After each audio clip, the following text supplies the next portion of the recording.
ہزار چشمے تیرے سنگے راہ سے پھوٹے، ہزار چشمے تیرے سنگے راہ سے پھوٹے، خودی میں ڈوب کے ضرب کلیم پیدا کر، خودی میں ڈوب کے ضرب کلیم پیدا کر۔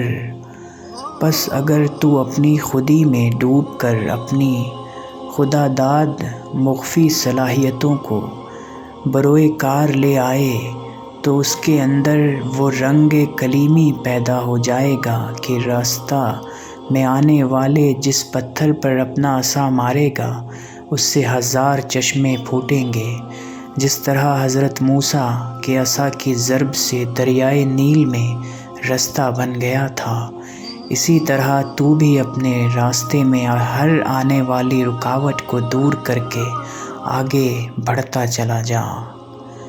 کیا کہنے علامہ صاحب، بہت ہی موٹیویشنل شعر ہے یہ دوستوں، میں نے سوچا آپ لوگوں کے لیے ریکارڈ کروں۔ اگر میں تلفظ میں کچھ میں نے مسٹیک کی ہو تو مجھے معذرت چاہتا ہوں میں اس کے لیے، لیکن میں کوشش کر رہا ہوں کہ میں بہتر کروں اپنے آپ کو، اپنی اردو کو اور اچھی کروں۔ آپ سب کی سپورٹ کی ضرورت ہے، تھینکس الاٹ۔ 5000 میرے سبسکرائبرز ہو گئے ہیں۔ ولاگ چینل میں نے شروع کیا ہے، اس کو بھی آپ لوگ پلیز سبسکرائب کریں، کمیونٹی ٹیب میں نے چینل کا لنک دیا ہے۔ جزاک اللہ، السلام علیکم۔